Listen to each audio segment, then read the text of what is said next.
So welcome everyone, welcome Fabian. I'm very happy that you accepted the invitation, and I will introduce you. You're a psychoanalyst in Paris, AMS of the Ecole de la Cause Freudienne and the Ecole, the Argentinian school. And you are a teacher in the Department of Psychoanalysis of University of Paris, 8. And well, you have done a lot of papers, and you are contributing a lot to the WAP. And thank you for being here. So I'm going to share your paper. I don't know if you want to say something before we share the screen.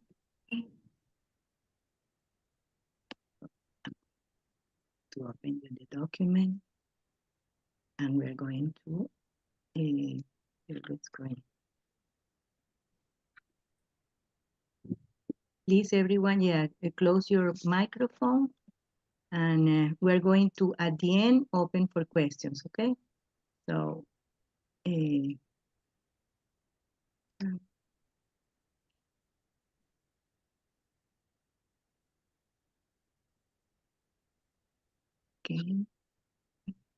So everyone sees the screen?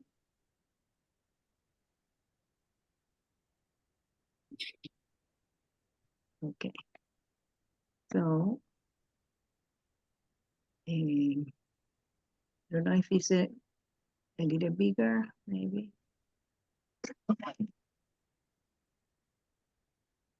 Not too much, I think. Maybe. No, it's okay, I think. Okay. Okay. So, Fabian, the floor is yours. Okay. Thank you very much, Ines. So, the 5 forms of the object A, this title, under which I am speaking today at the Initiative Toronto, at the invitation of Ines Lara D. Anderson, to whom I would like to express my sincere thanks for this invitation, is taken from one of the chapters of Jacques Lacan's Seminar on Anxiety. So I am going to present these 5 forms of this very particular object that Lacan found no other way of calling than object A, precisely to mark its uniqueness in the history of psychoanalysis. This fact is worth noting in order to underline the highly singular nature of Lacan's contribution to psychoanalysis by proposing this object, which he said was his only invention. Let us underline this expression, my only invention. My only invention in psychoanalysis. If Lacan reads the unconscious as Freud has approached it in terms of structural linguistics, metaphor and metonymy, and the category of discourse, to state that the unconscious is the discourse of the other, if Lacan again imported topology into psychoanalysis to be able to represent in the imaginary concepts that otherwise find no representation, if Lacan made use of ancient and modern logic and mathematics to formalize with Aristotle, Boole, Frege, Gödel, Intica, the concepts of universal and particular, of all and exception, the relationship of signifying chains to completeness and incompleteness, the notions of inconsistency and undecidability, all these enormous contributions to psychoanalytic theory that have enabled a renewed rereading of Freud's work are not yet inventions. The only one that he himself recognizes is that of having contributed the object A. So today we are going to focus specifically on this invention of Jacques Lacan.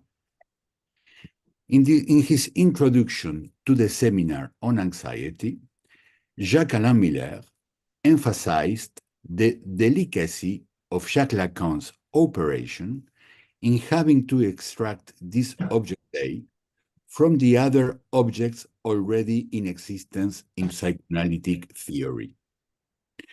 This determines that, on the one hand, the existence of objects made it easier for him to invent the object A not ex nihilo, not from nothing, but by relying on these drive objects, we might say, but also the precise and delicate operation of having had to extract the object A to invent it from these objects.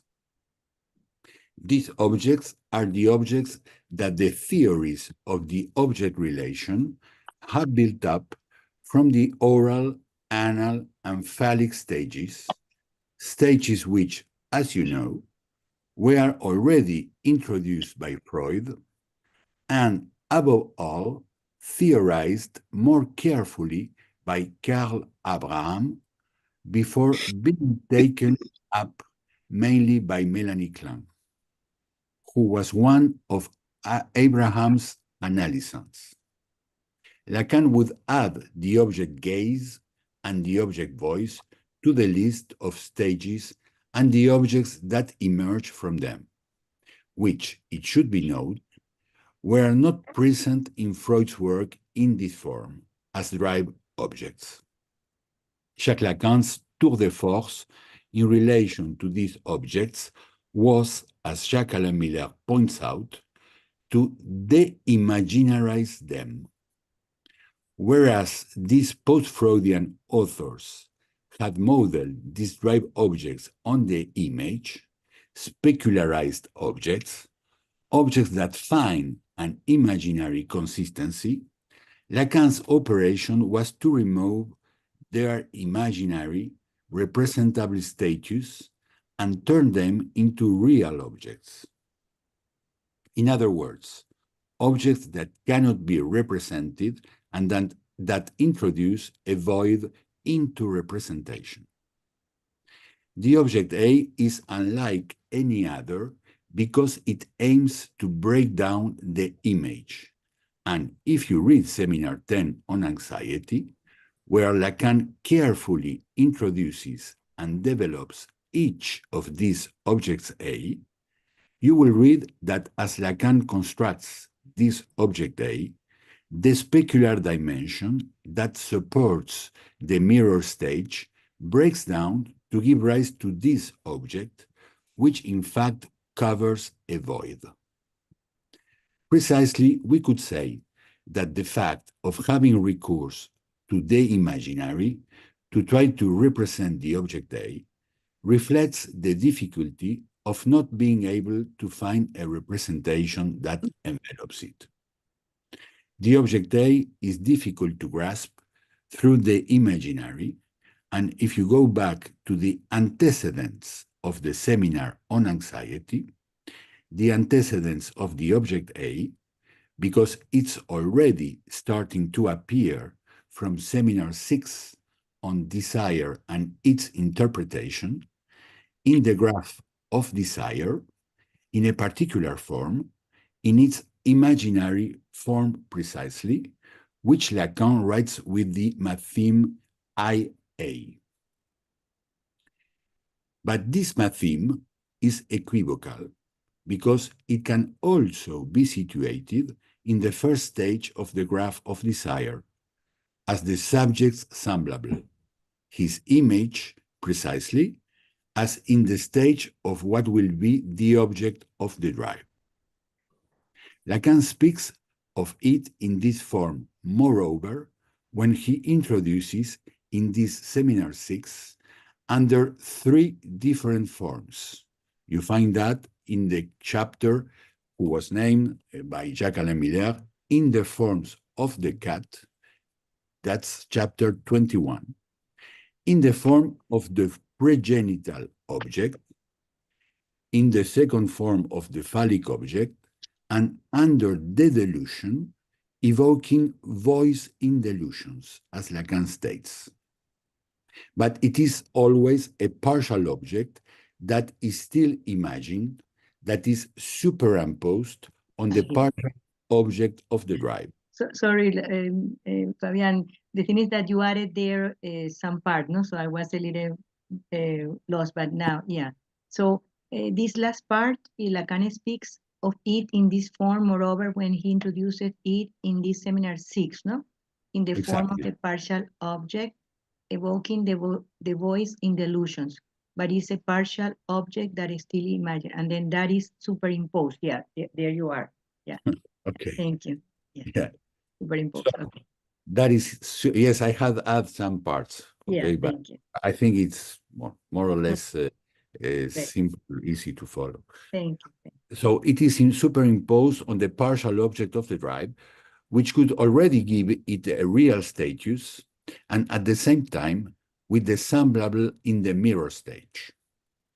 So the status of the object A in seminar 6 is still between the imaginary and the real. And as Lacan advances in his theorization, this object will find a more precise status in the seminar on anxiety in the form of a strictly real object, neither imaginable nor symbolizable. Before beginning to specify the nature of the object A, in particular on the basis of Donald Winnicott's transitional object, allow me to point out a fact that we find in the seminar on anxiety that seems to me to differentiate objectivity from objectality in this seminar. Objectivity constitutes the fundamental character of modern science, with the correlate of the search for pure reason, which translates into a logical formalism that implies the possibility of empirical and formal verification of the postulates of knowledge and of its refutability. It should be pointed out that today, this demand for formal rigor present in the physical and mathematical sciences that have structured the form of knowledge in modern science has drifted towards a form that is more closely linked to the image, to what we can observe directly thanks to technology, both in the universe and in the most microscopic corners of the body, from the infinitely distant to the infinitely microscopic. It is therefore the image that demonstrates objectivity. The objectality in question in psychoanalysis is that implied by the essential separation of a certain part of one's own body, a certain appendage, which then becomes this object A, the symbol of a fundamental relationship. The objectality at stake is the correlate of a fundamental break with one's own body part, which is lost and can never be recovered. An object that is lost at different levels and that will be the support, the authentic substratum of every function of the cause. This part of ourselves is partial and it is essentially body, our own body, indicating that we are an object of desire for others and for ourselves fundamentally a body. Desire is thus ultimately a desire for the body, for a part of the body, a desire for the body of the other insofar as it supports itself as a symbol of a part of the proper body that we have lost in our desiring constitution and that makes us desirous. This is where the difference from Donald Winnicott's transitional object comes in, although Lacan pays homage to Winnicott as the object from which he drew inspiration for his object A. For Winnicott, as you certainly know, the object is constituted in a space between the child and the mother, a transitional space constructed from the frustration of an object that could have satisfied the child's demand. Winnicott situates the breast at the level of this first object, but the maternal breast insofar as the subject believes he possesses it at a given moment in his constitution as a subject, and whose absence, the frustration, awakens him to the fact that this object does not belong to him. From this point onwards, the subject begins to desire this object, and it is within the framework of this desire that he will construct an object that does not exist, and which is situated in this space between him and the mother, between him and the lost breast.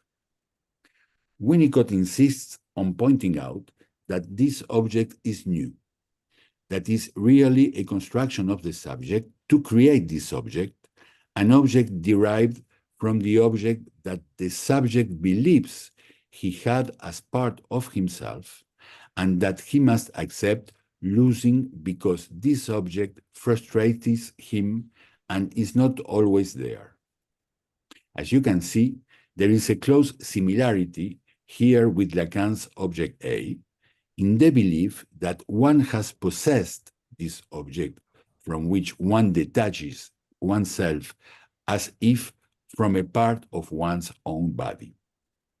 But Winnicott, in his Kleinian filiation, emphasizes the fact that this transitional space is an area that is created between the child and the mother, and not as a part from which the subject has to separate in order to constitute himself as desiring.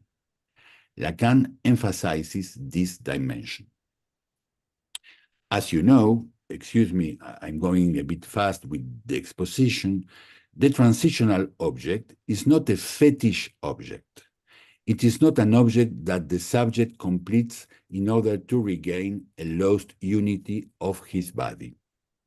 The transitional space is an invention, a new field that the subject gives himself and that allows him, for example, to play by recreating in this space a whole series of objects that come to stand between him and the other, with capital O. This is free, spontaneous play, not regulated play, truly creative play. Creative. More traditionally, it is artistic creation itself that Winnicott situates in this transitional space as a derivative of this free and spontaneous infantile play. Lacan would clearly take up this same orientation in relation to the artist's creation, whatever it may be, situated precisely in this transitional space. To situate the 5 forms of this object from which the subject separates, in the seminar on anxiety, Lacan also speaks of separtition instead of separation, which is a very nice term because it indicates that there is a partition of oneself that takes place in this separation from the other. Let us first start from the alienation-separation schema that Lacan begins to construct in this seminar on anxiety, and which will find a completed form in the following seminar, The 4 Fundamental Concepts of Psychoanalysis. As Lacan indicates in chapter 21 on Piaget's trap, these 5 forms of the object are 5 forms of the constitution of the object A, in the relation of the subject to the other. Firstly, we have the first operation, So you can see the schema on the screen. Let me put it. Yeah. Which you find on page 291 in the English edition of Seminar Anxiety. Here we see that the object A is situated. Sorry, 1 second, because now I'm seeing the page. Oh, 1 page, yeah. 1 second, I don't, okay. I'm going to put it. Sorry. So I lost the page. You have to go down. Oh, yes. Okay. Okay, thank you, Inés. So here we see that the object is situated in the intersection of the alienating relation to the other, the field of the other, into which the subject cannot fail to enter. Lacan challenges Theodore Reich's theory of the birth trauma, for whom the fundamental trauma is the separation from the maternal other at the moment of the physical separation of birth. For Lacan, the subject is already biologically separated from the body of the other by the placenta. He makes a whole development of this in his seminar on anxiety to make the point.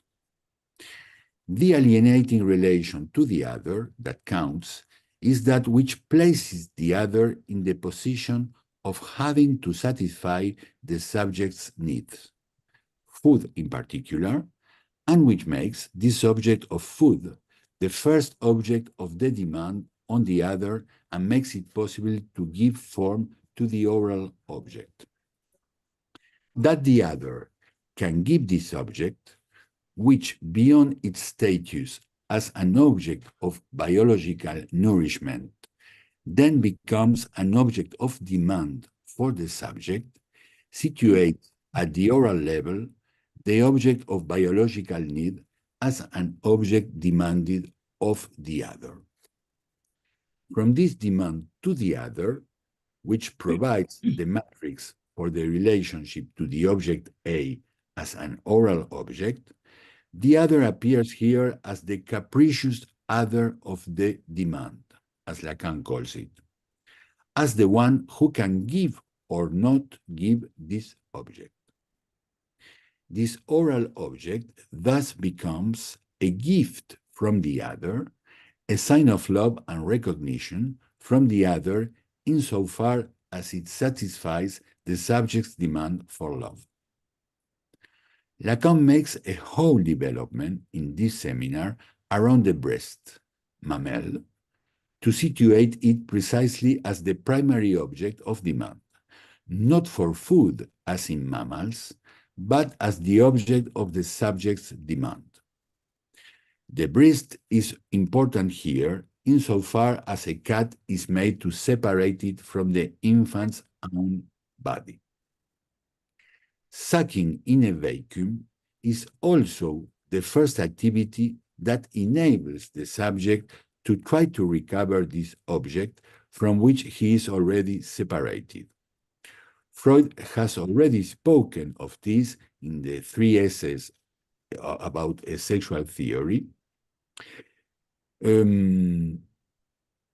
referring to the work of the Hungarian pediatrician Lindner on sucking.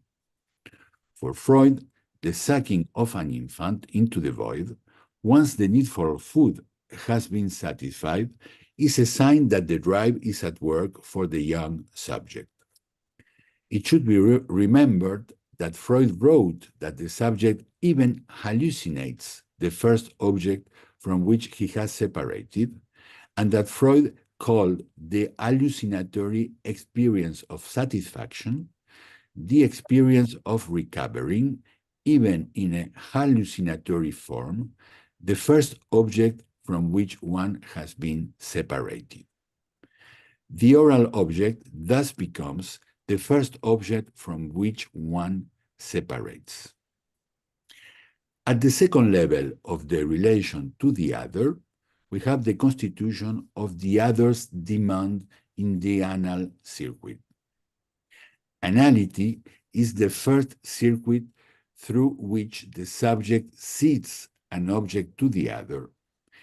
If in the oral stage it was a question of the other of the demand itself ceding an object to the subject, the object of the oral demand, the object demanded of the other in the anal stage, it will be a question rather of the object that the subject gives to the other, cedes to the other, thereby establishing the demand of the other. We can see this clearly in the symptoms of precise constipation in infants, where the mothers become anxious and ask the little subject to give up this object, which then becomes a gift from the subject to the other, who is now situated in the demand. This is where we can situate the retention trait of obsessional subjects, where the dimension of demand is exacerbated.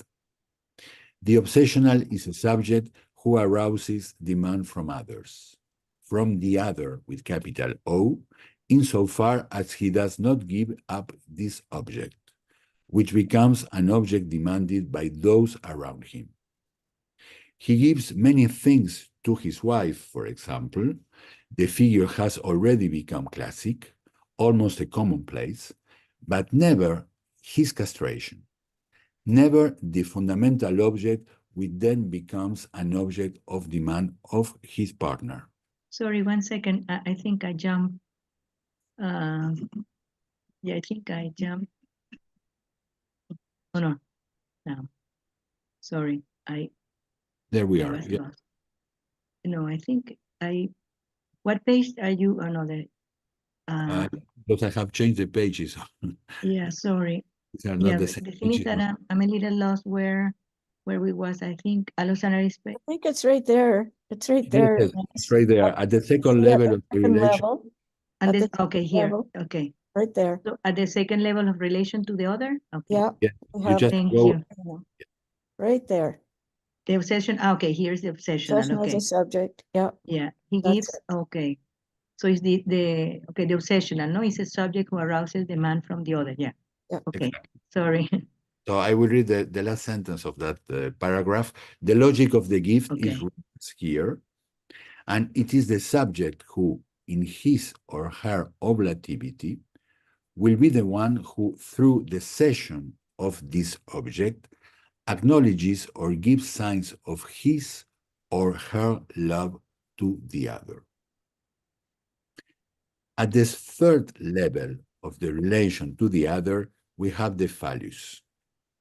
This is the strange fifth object that Lacan situates here, and which will be lost in the sequel, keeping Lacan to only 4 forms of the object A.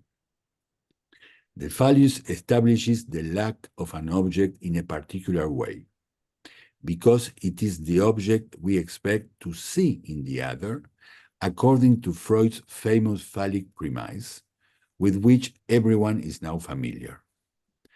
The phallus as the signifier of desire, but here it is more a question of the imaginary phallus, that's less phi, because it's the phallus that may or may not be observed on the body of the other.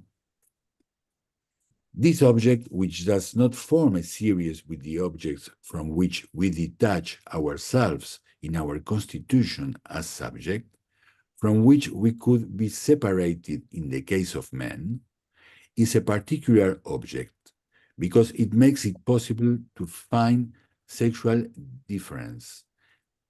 I'm not adding anatomical here, because Freud clearly emphasizes the fact that this sexual difference exists because a symbolic premise makes it exist.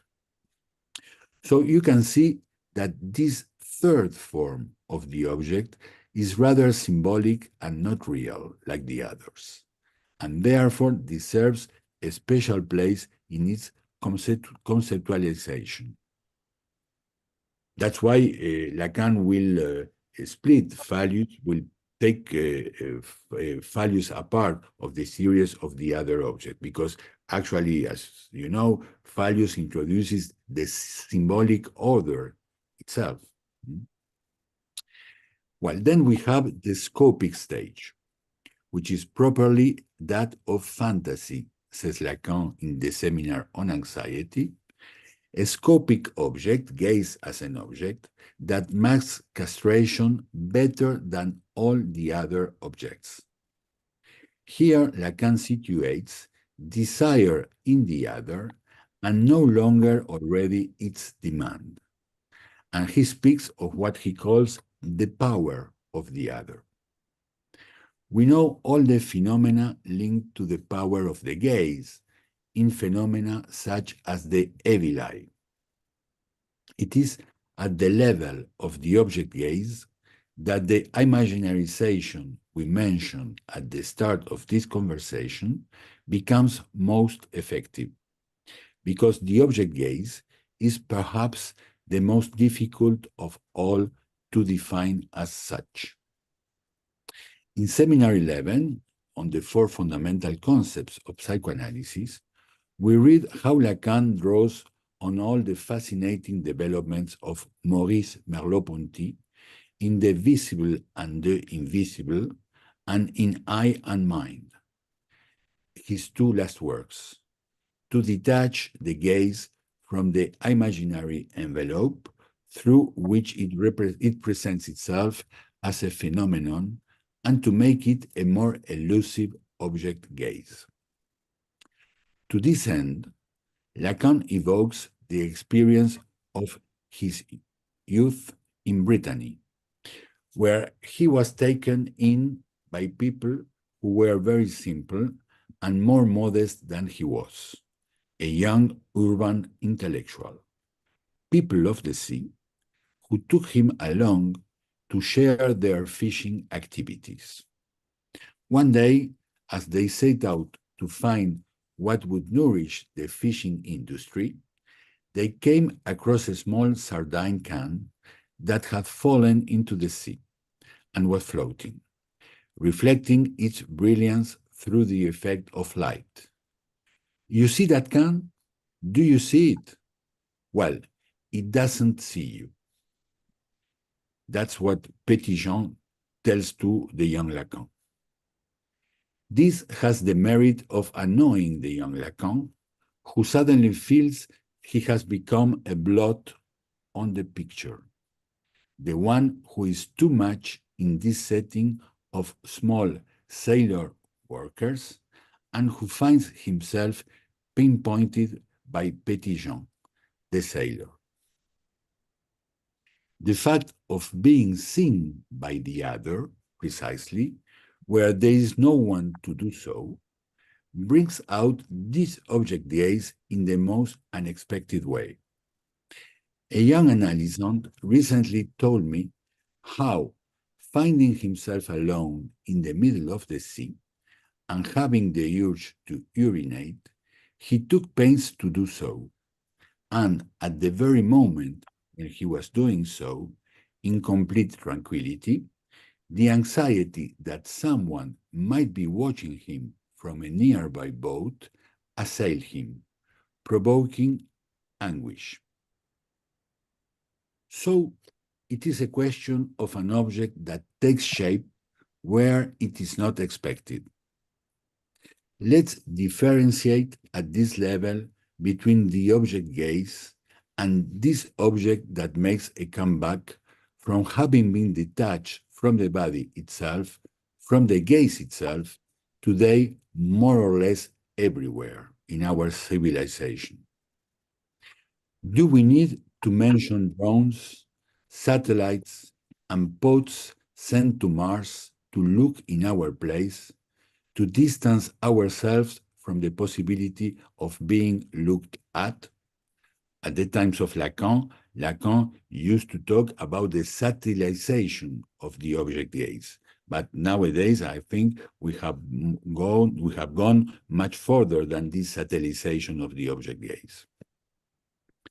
In his book, L'œil absolu, the absolute eye, our friend Gerard Bachmann, studied the surveillance software installed in the streets and underground stations of London, for example, to prevent terrorist attacks, with the effect of the confession made by the mayor of London in the 2010s that it only acts as a deterrent and that it fails to really observe almost anything at all. It is rather in the fact of being surprised as the object of this gaze that anxiety can arise, because it implies the return of this object detached from the body in the gaze. Jean-Paul Sartre, for example, has, in a master way, developed this in Being and Nothingness, in these passages where he describes the voyeur peeping through the hole of the door to a person, and when the door opens, he is surprised in his response, and he is sent to his being on himself. The possibility that our computer cameras could spy on us unexpectedly and without our knowledge is one such anxiety-inducing situation nowadays. The wonderful scene of Tom Cruise in Minority Report trying to enter the police headquarters with his own eyes locked in the bag for biometric recognition is almost paradigmatic of this return of the gaze as an object detached from the body. In his seminar, Lacan refers to the white orbs of blind people's eyes as an object of anxiety. Today, we could rather evoke the tattooed back orbs of the eyes of those who embark on this particular adventure. Maybe we can show the photos, pictures. Ines. Okay. First, the eyes, no? Yeah. This one? Okay. Yeah. Well, it's a little bit small, but you can see I don't know how to put it bigger. blank eyes in this blind man. Yeah. And then the tattoo or the yes, the tattoo. Okay. The tattooed eye, which may provoke now, I would say, anguish or anxiety on us, exactly because gaze is precisely, I would say, eclipse, disappears in this tattoo in some way.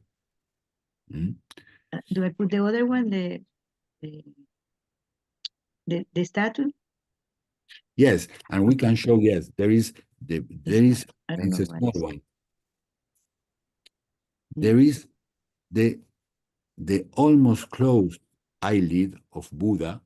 Lacan talks about this in seminar 11, in seminar 10, in seminar on anxiety, to show how in this ancient representation of Buddha, the gaze appears in these slightly closed eyes of Buddha, and well, that makes that gives a representation of gaze precisely in this almost closed eyelid of Buddha.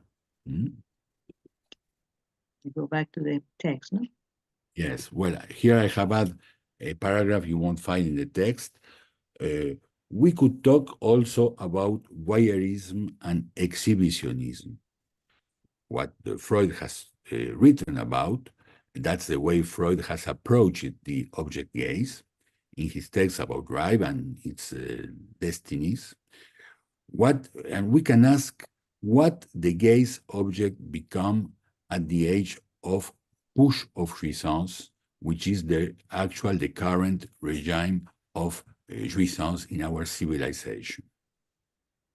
What anxiety linked to the finding of the gaze outside the scene where it is supposed to be, what precisely the exhibitionist subject plays with to exhibit himself in order to produce a surprise effect on the other, and the subsequent anxiety effect with the extreme division effect on the other as anxiety. What does gaze become as an object seems to be where nowadays gaze seems to be all over the place.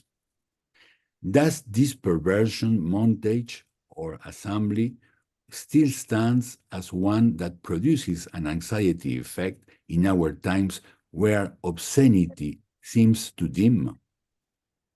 Let's remind here what the fabulous Roland Barthes used to state at his wonderful book, Fragments of a Love Speech, Fragments d'un discours amoureux in French, concerning obscenity, that, as Barthes used to state, that at an age where erotism seems to spread everywhere, what appears as being obscene is love, not erotism, or to put that in current terms, let's say where pornography seems to be all over the place, what becomes obscenity?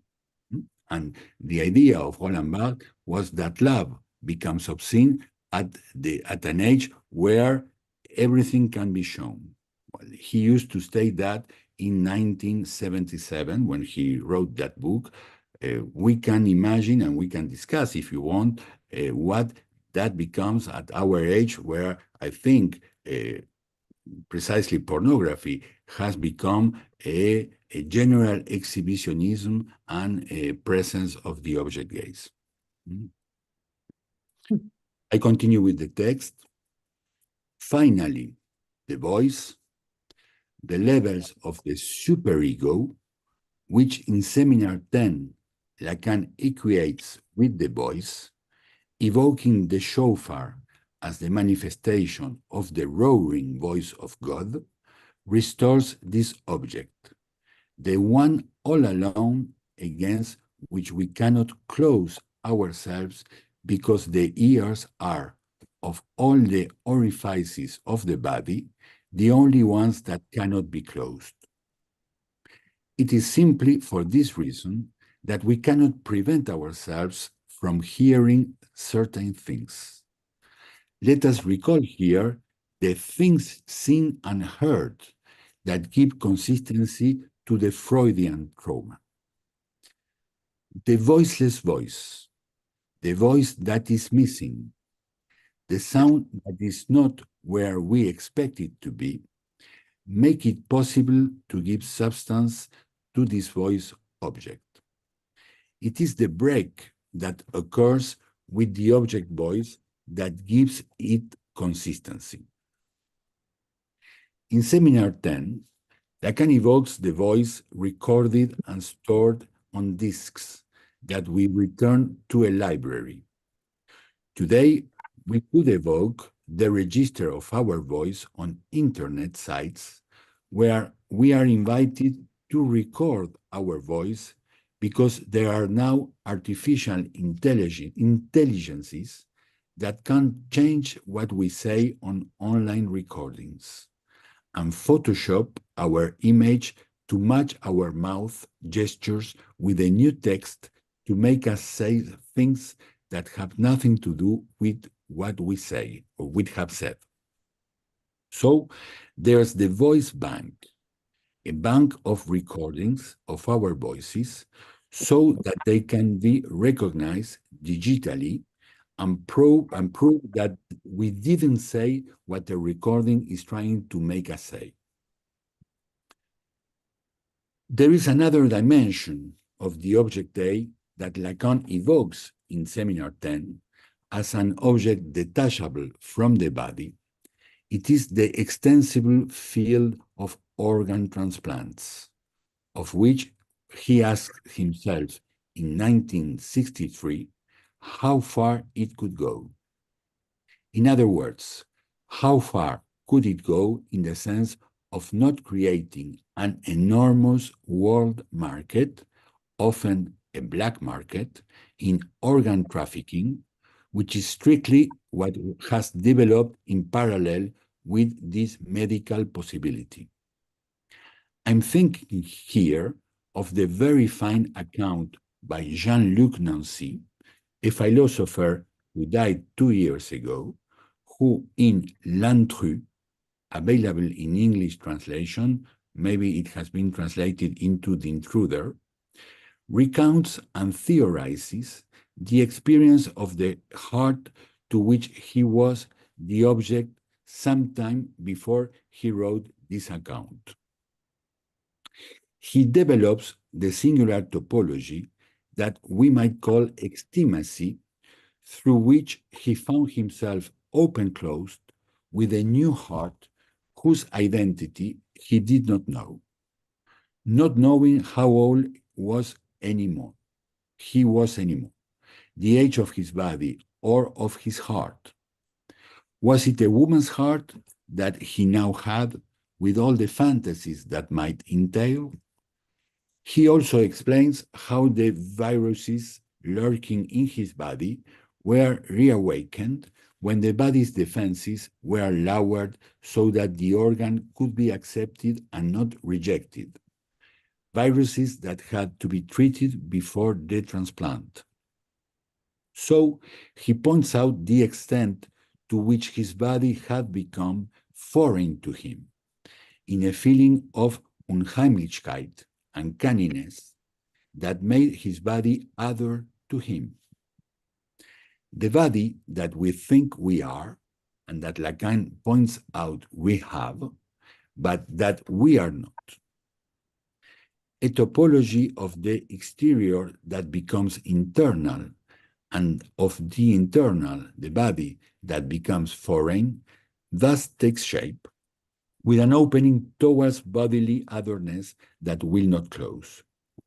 This is the kind of marriage of new perspectives opened up by the capture of the body by technology and by organ donation and transplantation.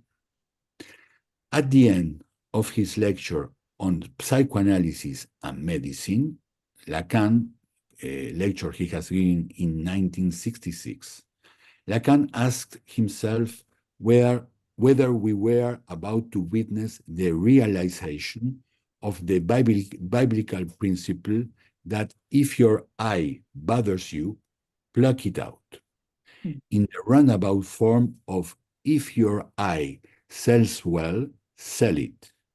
Or we could add more sinisterly, if your neighbor's eye sells well, pluck it out. Of course, we are just talking about something that exists, the black market in organs, generated by the shortage of organs available for transplant. In some Latin American towns a few years ago, children disappeared only to reappear with a small scar on their back. A kidney had been removed, or without the corneas of their eyes. Horror itself. Maybe we should add to this list of the 5 forms of object A, nothingness as an object. Lacan talks about concerning anorexia, where he states that the anorexic subject eats nothing, rather that he or she doesn't eat anything.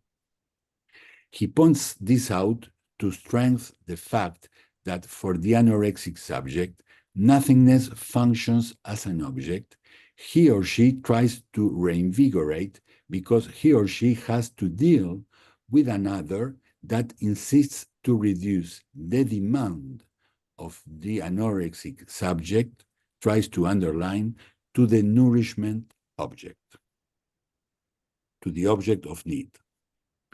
So, as you know, the anorexic subject strengthens the demand to the other, stressing privation over the biological need to eat to make this other of demand listen that it's about other thing, that nourishment object, what is at stake in the subject's demand. Anorexia is transstructural, and it has different functions in neurosis and in psychosis, where it may have a delusional meaning concerning anxiety of being poisoned. Since you have already certainly realized that the object A is created in the orifices of the body, these areas of interaction with the other, the mouth, the anus, eyes, and ears, you may ask yourselves about breath. Why doesn't breath give place to an object A? Lacan asks this question in the seminar, and he explains that breath is a flow alternating inspiration and exhalation, coming into and going outside of the body. That is why it doesn't give place to an object A, even if we have a lot of symptoms taking place around breath. Asthma is certainly the most frequent one, and very often it appears when the other becomes so present that he or she has provocates suffocating effect on the subject. Well, that's almost what I had to tell you in this speech. I thank you to having heard me, and maybe we can exchange a little bit with you. Thank you very much. Yeah. Thank you, Fabian. It was really amazing work.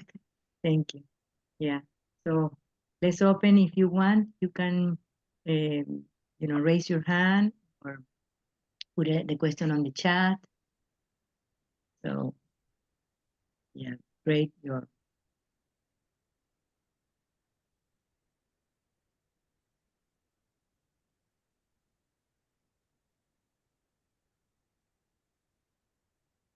Okay, Judy. Thank you. And thank you for helping me to find a place on the Oh, sure. the paper. No problem. Thank you, Fabian. That was a very, very interesting paper. I found it was a very specific and detailed review.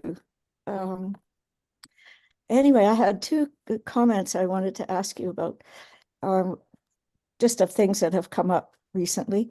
One is when you talked about pornography as being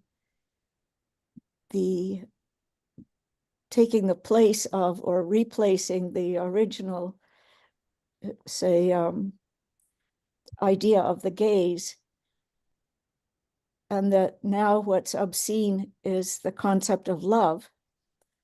I was wondering if you would agree that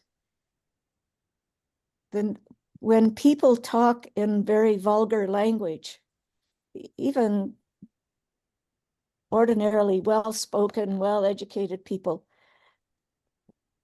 put many what I would call swear words in their conversation. If that would be an example in the ear, in auditory, so that ordinary language seems at least very uninteresting compared to this language filled with swear words, usually associated with anger and contempt. But I don't know if you know the book that came out, I guess back in the 50s, The Catcher in the Rye, which was an American novel that came out that we all read and that I read. And I remember there were so many swear words in it that I couldn't actually pay attention to the plot or the story or the characters. Now, that was very exciting for youngsters of my generation.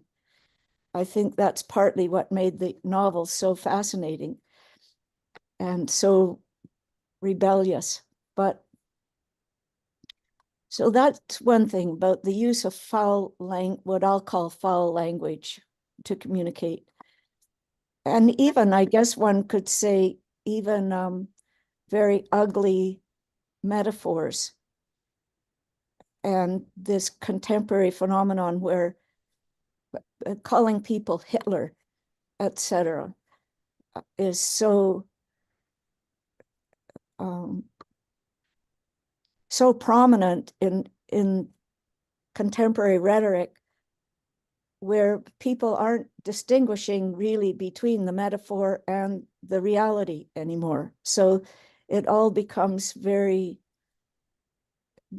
offensive to anyone who's trying to make careful distinctions. So that's one thing. The second thing,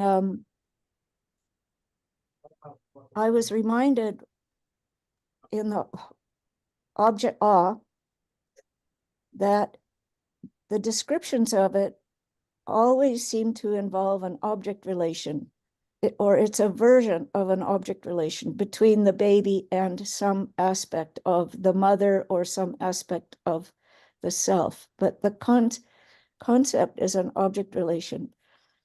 And I remember once wondering, putting that against the concept that the unconscious is sexual, where does sex or sexuality come into that? And you mentioned it only in the place where you referred to sucking. And I remember reading Laplanche, who gave the clearest description of what makes something sexual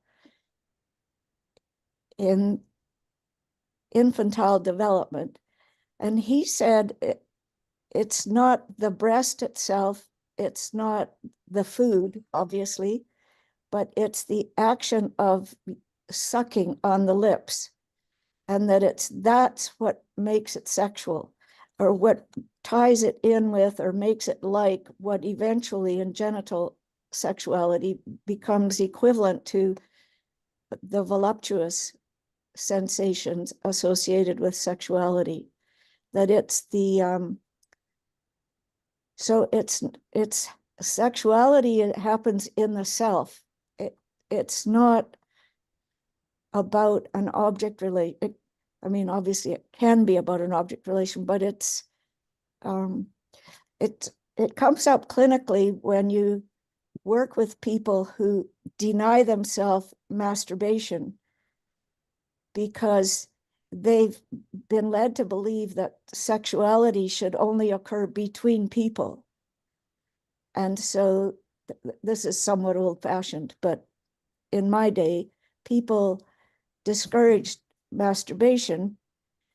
And it seemed to me as a growing up person, really, that masturbation proved the fact that sexuality happens in oneself. It's not a matter of there being another person.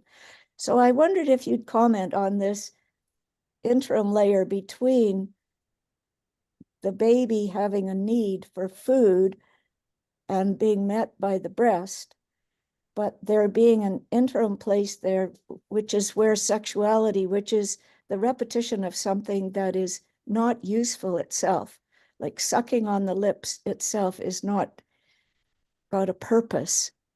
Mm. So I'll stop there and see if you make any sense of any of that. Okay, thank you very much, Judith. Yes, it's very interesting what you bring concerning violence in language and this, I would say, degradation of the symbolic dimension of words, actually, which is, I would say, developed and brought by the informational use of words.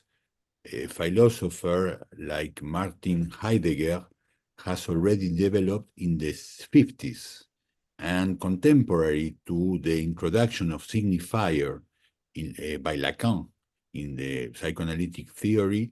In those years, in the 50s, Heidegger was already criticizing the degradation of what we could call the symbolic order and the word itself to an informational, that's the way he used to call it, the informational use of language. And degrading the poiesis, the poetic possibility of language to an informational use.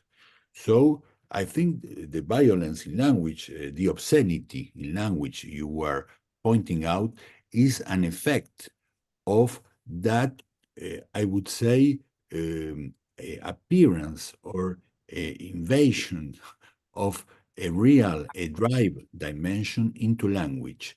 How language gets contaminated by a drive aspect, by a real aspect, and we could say by a form of jouissance, actually, since symbolic order has degraded itself from, well, decades ago until the present. So this is something we can see, we can hear everywhere. It's a trait of civilization, actually. This, on one side, this violent, this aggressive dimension of language, this poverty we find in language too, that technology explodes in the SMS and all the writing techniques which are used in communication, in social networks, which actually are very poor concerning the possibility of language. I think we could say that our times are ones where we see almost everyone and almost all the people has write as never before in history. I mean, everybody writes nowadays. Everybody writes texts, writes stories on the social networks. If you don't have a blog or if you don't write on the internet, but in a paradoxical way, language has become poor, much poorer than it used to be, where people used to write less than people write nowadays. So this is a paradoxical effect, I would say, of this poorness in language that appears not because only of the general use and the informatic use of language, as Heidegger used to state, but also as an effect of degradation of the symbolic order that brings people to use in a very practical way language, which changes language, which introduces, as young people show us, new codes, new ways of expressing, which are very simple, which doesn't explode the possibility, the poetic possibility of language. So I'm afraid what we can see is that that effect on language of this degradation of the symbolic order and the arise of a real dimension that contaminates, that invades language. So for the obscenity of language, it is true that, Roland Barthes probably couldn't see that in advance, because he was very concerned about language, and it would be interesting to know what Roland Barthes would say today about this this very instrumental, very technical use of language we can see nowadays. But it is true that pornography, and yes, I stress pornography because I think Roland Barthes was still, or maybe his times were still, the 70s were still very elegant or very fancy to talk about erotism, because he talks about erotism, but what he was pointing out concerning erotism in those days has now become pornography, actually, which is a very, in a short circuit, access to jouissance, even with language. That means poetry obliges us to make a tour with language and make an effort to name things. And nowadays, I think we have a very instrumental, a very easy use of language that short circuits that tour, that poetical effort we could have with language, which is certainly, I can say, a pornographical use of language in some way, because it has direct access to jouissance. Concerning sexuality and sex, sure, what the sucking on the lips and the possibility to obtain satisfaction with the own lips. That's precisely what Freud used to state. Certainly Laplanche evoked Freud when talking about this, because you certainly remember that Freud states in the 3 essays about the sexual theory that the model for autoerotism, that's a word I haven't used in my presentation, but it's a very important word concerning object A, which is the one who is detached in autoerotism. That's the circuit of the drive. The model of autoerotism will be the lips who can embrace themselves, who could kiss themselves. And that gives Freud a kind of a model, yes, a prototype of autoerotism. That's what we find in sucking. That's what we find in the sucking, in the satisfaction of sucking in emptiness, actually, without the presence of object. That's why Freud writes about the hallucinatory experience of satisfaction, which is the model for desire, actually. That's why he introduces this hallucinatory form of satisfaction to give the model of what the object-seeking desire would be afterwards. So I think it's very important to state that, because precisely autoerotism is what at stake in the object A. That is the circuit of the drive rolling around the object A, the object, as Freud points out in Drives and Its Destinies, and how there is a satisfaction not on the object, but in the circuit itself. So it is very important to evoke that concerning object A. Masturbation, yes, masturbation is a fantasy, appeal practice, actually. Hearing to you, I was remembering that there are some surveys here in France where they state that young people between 18 and 25 years old, half of the population, of the young population, declare that they don't have a sexual activity with another body, let's say, but that masturbation is very present in the young people's sexuality. You see, and well, we have also the young who declare themselves asexual. That is, the young people that declare that they don't have intercourse with other people, which number increases in time, but in those people, masturbation is very present. So we cannot say that there is no asexual. That doesn't mean, Lacan talks about asexual, like sexuality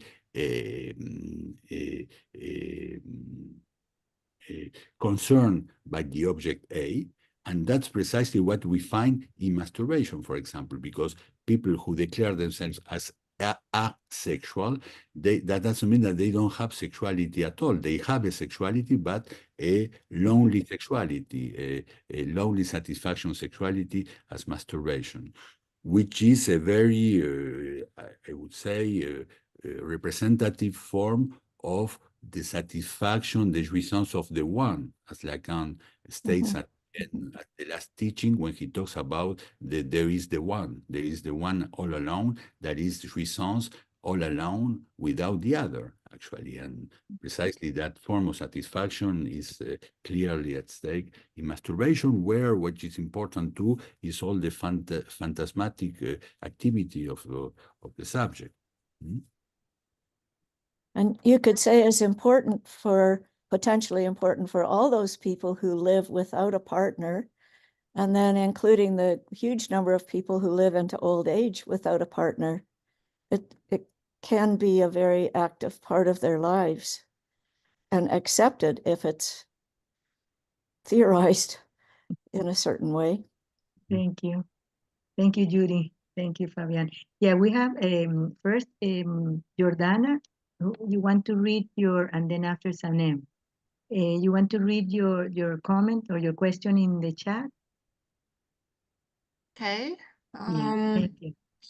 Thank you. So my question concerns perversive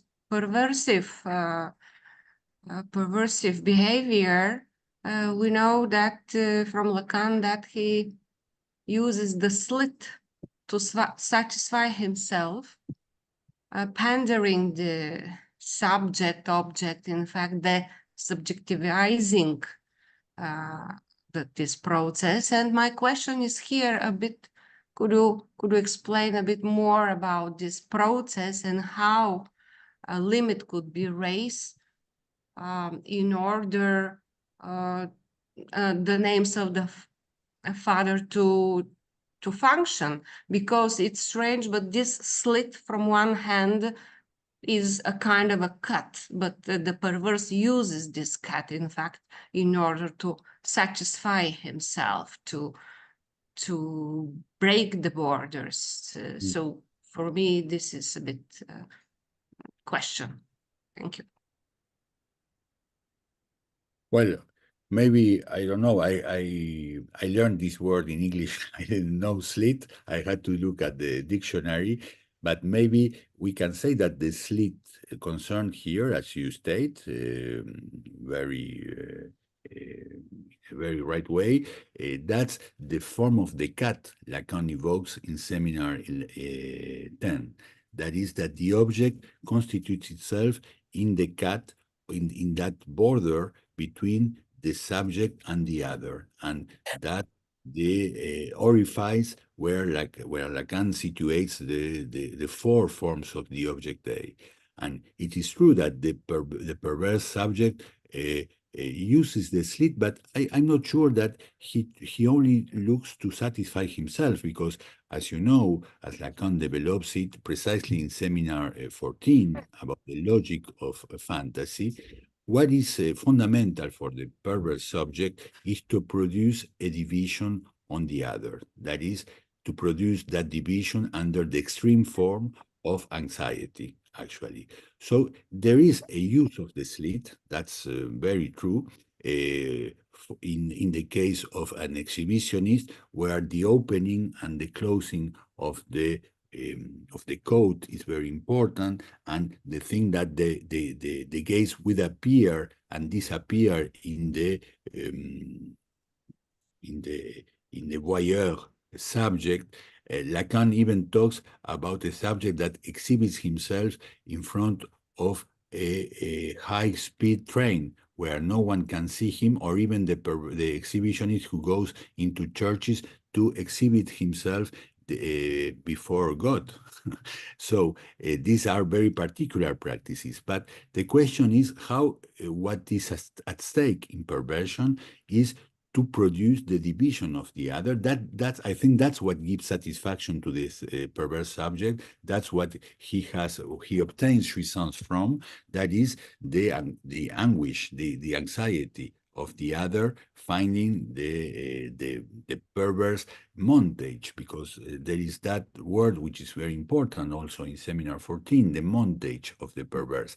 That's why Lacan, and that's what the second question you introduced, which is very important, that's why Lacan doesn't keep the tripartition between neurosis, psychosis, and perversion. And he makes perversion a montage. He talks about a montage in perversion that is a particular strategy of the perverse subject, which he doesn't keep also the nomination of perverse subject, actually, because he talks about perverse traits we may find in neurosis, for example, or in psychosis, and that's what your question introduces. That is, when you have perverse traits in a psychosis, it's a way of stabilizing psychosis with this particular perverse activity, with this particular perverse trait. So it has a function of suppléance of the name of the father, and that's precisely what happens, I would say, in most cases of perversion, when you find a perverse subject who stresses this activity, this montage, where this montage comes as a suppléance of the name of the father in all kinds, I would say, of perversion, which relativize the critics. Queer authors, for example, may have addressed to psychoanalysis concerning a moral meaning of the word perversion. I'm thinking about Gail Rubin, for example, who is an excellent queer author, an anthropologist, an American anthropologist, who has specified this term of perversion first used by Freud and then by Lacan, which implies a deviation concerning normal sexuality, actually. And I think that idea of perversion functioning as a suppléance of the name of the father in some way reduces that rest of moral meaning we may have in the word perversion, because it is true that perversion seems something which is foreign, which is far from an ordinary use of sexuality. Certainly, Freud doesn't use that way the word perversion, as we know, because perversion doesn't concern reproduction, actually, in biology. So we have already in Freud that idea that perversion doesn't mean that, or the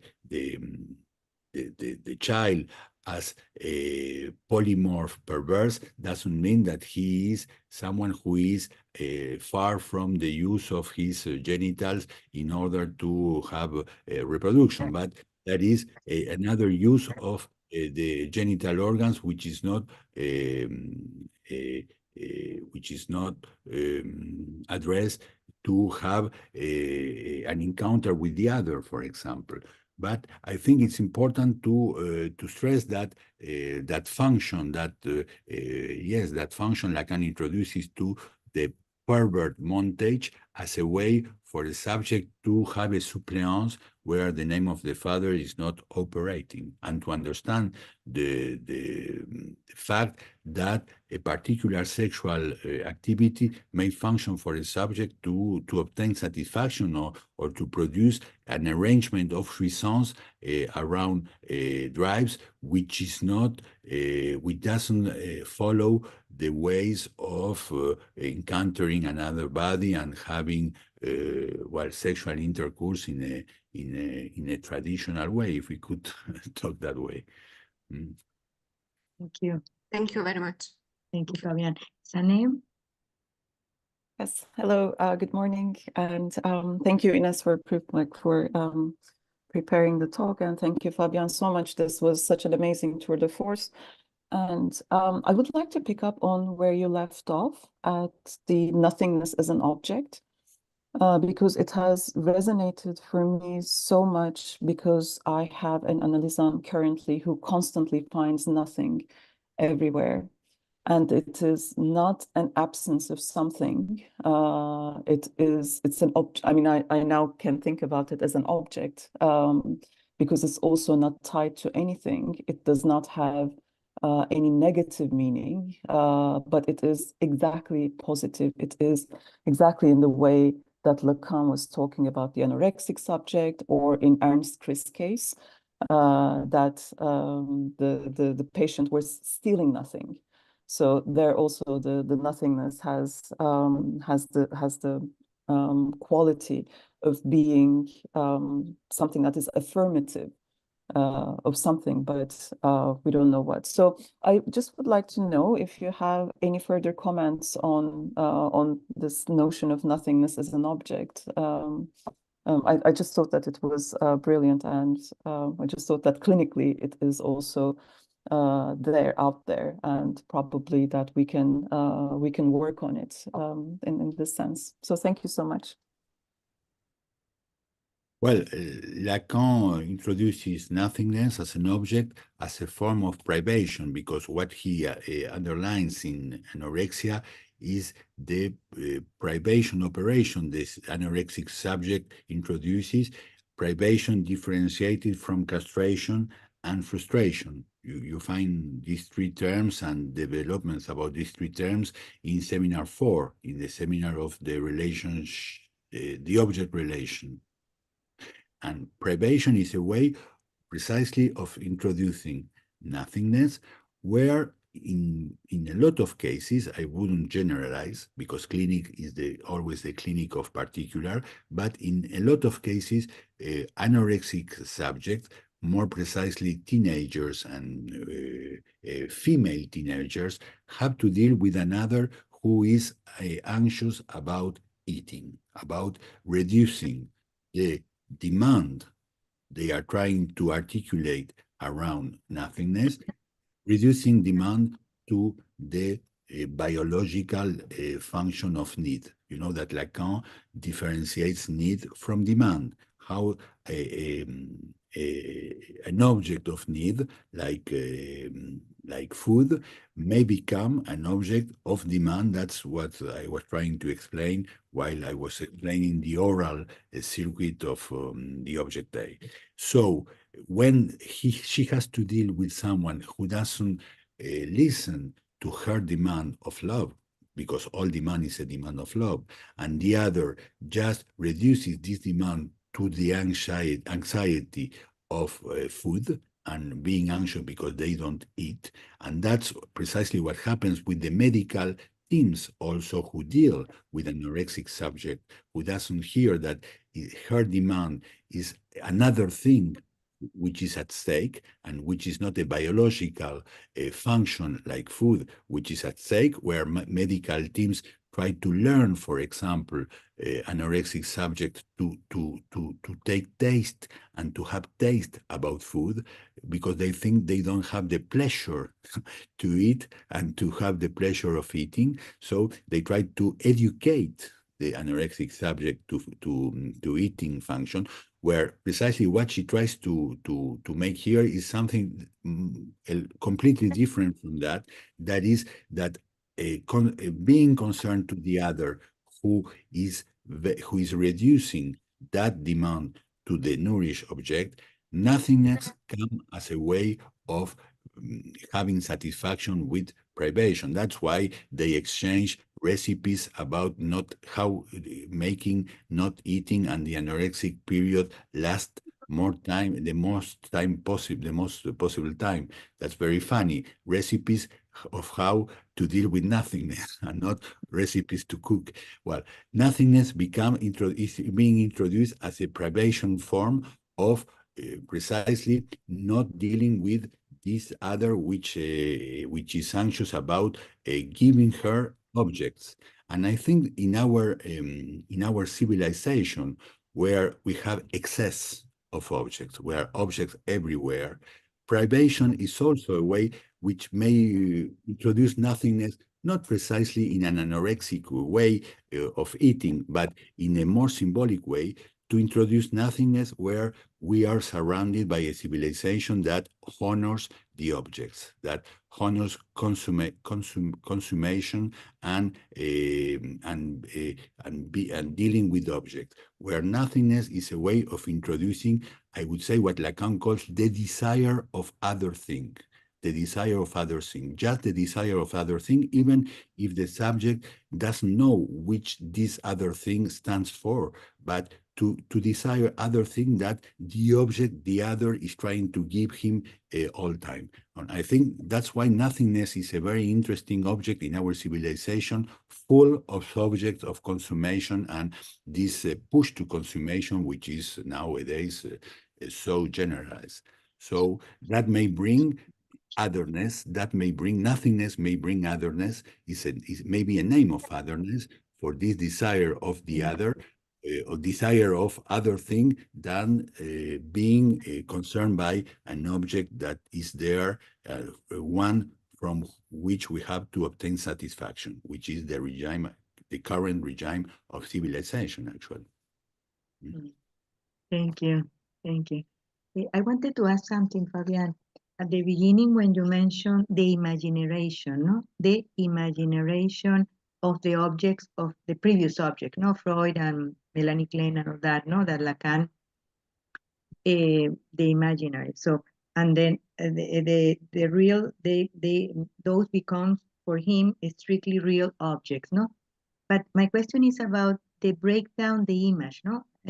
That the objects is he aims to break down the image, and the deimagination is like breaking the image, because I understand, I thought it was maybe has to do with the diamond in the fantasy, where the fantasy is the subject, diamond, object, no? So I don't know if you can say something about this breaking down the image, like, because it's going to be covered by a void, no? So I don't know if you can explain something. I thought the imagination and the breaking down the image. No?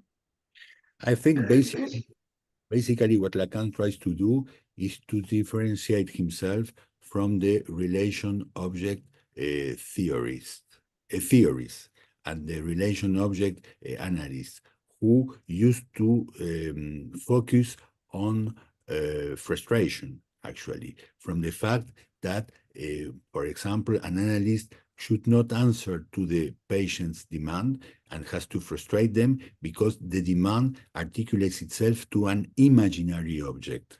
And frustration concerns an imaginary object itself. So that's why he tries to differentiate that the object A from the object of frustration, which was very at fashion, actually, if we can say that, in those years, in the 50s and in the 60s, between analysts of different currents of Kleinian, I would say more Kleinian theories that used to develop, but there were other currents here in France, for example, concerning object relation. So that object was a precise one, was the one that the analyst or the other may have ceded to the subject. And that's why I think it's Miller who says that in a very interesting way, to de-imaginarize that object, that is to put this object out of the frustration circuit where the object was a precise one, to articulate it to that object that constructs itself in the space between the subject and the other. So that's why he was inspired by Winnicott and this transitional area and this transitional object. So those imaginary objects were linked first to the other. That's interesting because in Seminar 6, as I said, you find the object as IA, that is the image of the subject, in a very strange way, because that superposes the semblable, that is the imaginary other, to the object. And then that's Seminar 6, but then Lacan will progress in his theorization of object A to go into a real status of the object. That is a status like gaze object, for example, cannot be imaginarized, actually. It appears, and at the moment that it appears, it disappears. You cannot seize the gaze as an object. So, and it may appear in the blank of the eye of the blind, for example, or in the small space in the eyelid of Buddha, for example, you see? So that is a very fugitive, you say in English, fugitive way of the object that appears and disappears at the same time, at the time it appears. That's what the exhibition is precisely. Schon wieder. That's good. With the microphone, Judy Bayer, please. Okay. Yeah. Thank Well, you. that's what he does when he opens up the coat and he closes it. You see, that's the operation the exhibitionist does. Even if exactly what he introduces, that is a very clearly imaginary object that may provoke anxiety in the other. Thank you. Thank you. Yeah, I think now Pechi and Alexandra, I think, are going to be the last questions. You can do them, and then maybe Fabian will answer. Okay, thank you, Ines. Thank you so much, Fabian, for your presentation. Nice to see you here. I saw you in Madrid, the clinical section. I'd like to ask you something about your previous conference in Lacanian Compass related to seminar book 10, if it's okay. I'm pretty confused about the translation about the Spanish word angustia. Sometimes it's anguish, other times it's anxiety. And I'm wondering, the English version established by Miller, what do you think he decided to choose finally anxiety and not anguish? From my understanding, anxiety is more related to biological panic attack. So I'm a bit curious about this choice of Miller. Thank you. Yes, actually, I'm curious too. That's why I was saying, I think in Lacanian Compass lecture, because I don't understand very well. I remember that I have looked for, but I can't remember now the difference in English between anxiety and anguish. I think, and I agree with you, that anxiety is a more medical term. It's the term you find in the DSM, for example. Is the term which is used by psychiatry nowadays, anxiety, which is very imprecise, which is exactly concerned with something that takes place in the body, but I would say closer to stress, for example.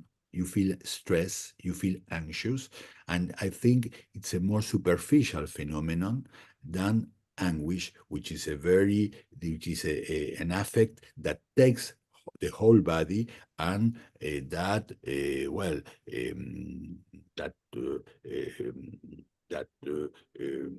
do you say that? That concerns the whole subjectivity more than stress and anxiety. I think this is my hypothesis. That was the hypothesis I was proposing in that lecture, but I'm not sure of it, that the choice of anxiety is precisely to equivoke that, let's say, a master signifier of anxiety, the use of the master discourse signifier of anxiety as being used by medicine and psychiatry and even neuropsychiatry nowadays, to equivoke it with anguish, and to have the possibility to introduce the anxiety dimension, which has a very deep philosophical background. For example, Kierkegaard already wrote about anxiety, about anguish, and the existentialists develop anguish as a capital affect. So Lacan inscribes himself in that filiation, in that series.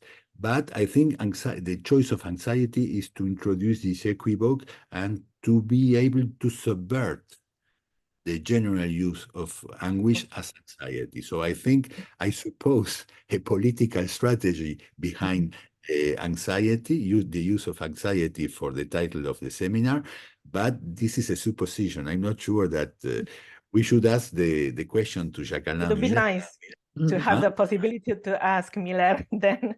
Yes, sure. I can't remember, but I think that Florencia, when I developed that seminar in Dublin, I think that Florencia Shanahan has sent me something about this. I remember that, but I have to look in my computer. But I'm sure she did something about this to explain, to give an explanation about the choice of the title, which is, I agree, very particular. Yeah. Okay, thanks a lot. Thank you. Alexandra? Yes, thank you so much for this so important,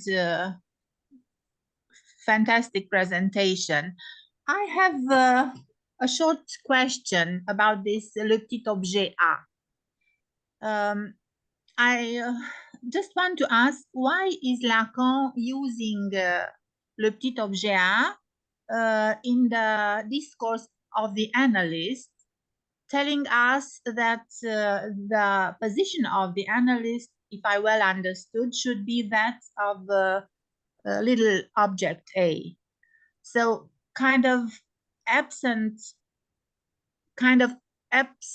presence, or kind of no thing, or to sustain the desire of the client, or because in the mirror, in the schema, in the optical schema for this discourse, it disappears the plane mirror, does not reflect anymore the client. So there is no response in this sense of reflecting, of mirroring the symptom of the other, of the client. So why petit objet pour position of the analyst? Thank you. Well, Lacan introduces the analyst as a semblant. He talks about the making semblant of an object A in the analytic discourse after he has introduced the theme of the fundamental fantasy, actually, that is bar S, diamond, little a, object A. And that describes precisely what happens in an analysis. That is, once you have gone through the fundamental fantasy, you have constructed your fundamental fantasy, you have constructed the object A that was at stake in all your symptoms, and that was standing for the satisfaction object of all the symptoms you had. At that moment, where you have traversé, that's the way Lacan utilizes it. I don't know which is the translation in English for traversé of the fundamental fantasy, the going through. I don't know if there is a more precise word to say that. When you have gone through your fundamental fantasy, you can make semblant of this object A for other analysts, for them to find their fundamental fantasies and their fundamental satisfactory way of which is behind all, which is underlying all symptoms. So I think that proposition of making semblant of object A implies the possibility for the analyst to go through his fundamental fantasy and to catch which is the most fundamental object that is at stake in his fundamental fantasy, which is the most fundamental object A, which is